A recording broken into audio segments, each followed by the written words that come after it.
మీ book కూడా ఒకసారి చూస్తే ఇక్కడ ఫస్ట్ కవర్ పేజే కొంచెం ఎమోషనల్గా ఉంది, ఒక స్టోరీ అని చెప్తూ ఉంది.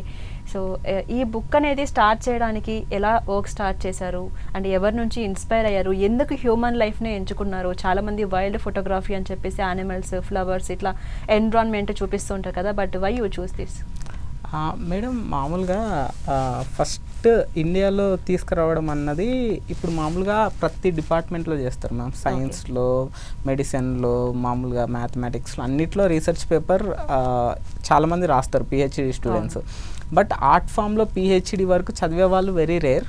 ఇంకోటి ఏంటంటే ఫోటోగ్రఫీలో పిహెచ్డి వరకు వెళ్ళి కానీ మళ్ళీ దాంట్లో తీసుకురావడం మెయిన్లీ హ్యూమన్ లైఫ్ పైన, the relationship between human life and photography, ఈ టాపిక్ పైన నేను రీసెర్చ్ పేపర్ చేయడం జరిగింది మ్యామ్. యాక్చువల్గా ఇంతవరకు ఇండియాలో ఎవరు ఈ టాపిక్ పైన ఎవరు చేయలేదన్నమాట. సో అది ఒక హ్యాపీనెస్ అనమాట ఫస్ట్. నెక్స్ట్ ఎలా స్టార్ట్ అయ్యింది అనడానికి రీజన్ అంటే స్టోరీ ఏంటంటే, నేను ఇక్కడ నుంచి వెళ్ళాను అని చెప్పాను కదా, ఎస్ఆర్ఎఫ్టిఐ అనేది నాకు ఒక డ్రీమ్ కాలేజ్ అనమాట. ఇండియాలో 2 ఫిలిం స్కూల్స్ ఉన్నాయన్నమాట గవర్నమెంట్వి. టాప్ మోస్ట్ ఫిలిం స్కూల్స్ కూడా ఇవే అనమాట. ఒకటి ఎఫ్టిఐ, ఇంకోటి Satyajit Ray film and television institute కోల్కత్తాలో ఉంది. అక్కడ నేను 3 years సినిమాటోగ్రఫీ చదవడానికి వెళ్ళాను అనమాట సీట్ వస్తే.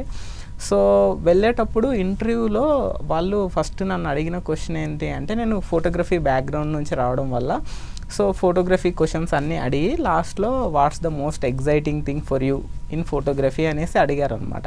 అప్పుడు నేను హ్యూమన్ లైఫ్ అని చెప్పి, నాకు వెరీ ఎగ్జైటింగ్ ఉంటుంది హ్యూమన్ లైఫ్. అది ఎందుకు అంత ఎగ్జైటింగ్ అంటే మ్యామ్, నాకు హ్యూమన్ లైఫ్ అన్నది ఇప్పుడు మనకు యూనివర్స్ చూస్తే చాలా పెద్దది అనమాట.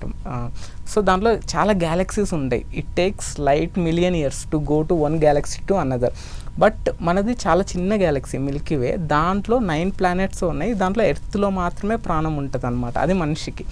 సో నా ఒపీనియన్ ఏంటంటే, ఎవరైతే యూనివర్స్ని, ఎంత పెద్ద యూనివర్స్ని క్రియేట్ చేశారో వాళ్ళ ఒపీనియన్ ఏంటంటే, నాకు అనిపిస్తుంటే చిన్నప్పటి నుంచి సైంటిఫిక్ సినిమాలు ఇవన్నీ చూసి, so we came to earth just to Rome around the earth and we will be travelling from this space to another space, అంటే వేరే గ్యాలక్సీలోకి వెళ్ళిపోతామేమో. సో లిమిటెడ్ టైమే ఉంది మనకి.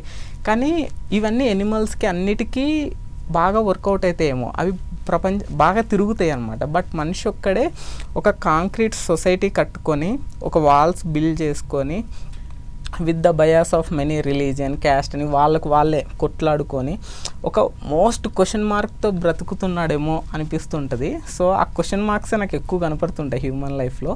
సో అందుకే అంటే తెలియని క్వశ్చన్స్ నాకు ఎప్పుడైతే యాజ్ అ ఆర్టిస్ట్గా మనకు ఏదైతే తెలియదో దాన్ని నేను ఎక్కువ తెలుసుకోవడానికి ప్రయత్నిస్తుంటా త్రూ నా ఆర్ట్ ద్వారా. సో హ్యూమన్ ఫేస్ పైన నాకు అన్ని ఒక క్వశ్చన్ మార్క్, ఒక ఎమోషన్ డీప్గా ఉంటుందన్నమాట. సో అందుకే హ్యూమన్ లైఫ్ టాపిక్ తీసుకోవడం జరిగింది. ఇంకోటి మా మ్యామ్ కూడా, ఒండ్రిలా మ్యామ్ ఎస్ఆర్ఎఫ్టిఐలో, తను కూడా ఇన్స్పిరేషన్ అనమాట. ఈ టాపిక్ పైన నాకు మంచి అవగాహన ఉంది అని తెలుసుకొని దీనిపైనే క్లాస్లో ఫస్ట్ క్లాస్ జరిగినప్పుడు ఫోటోగ్రఫీ దాంట్లో నన్నే పిలిపించి డయాస్ పైన ఈ టాపిక్ పైన నన్నే కొంచెం చెప్పమన్నారు అనమాట, ఎక్కడి నుంచి స్టార్ట్ అయింది అనేసి. సో ఫోటోగ్రఫీ ఎప్పుడైతే స్టార్ట్ అయిందో మ్యామ్, యాక్చువల్గా జోసెఫ్ నిసిఫోర్, నీప్సీ వీళ్ళందరూ సైంటిస్టులు అనమాట.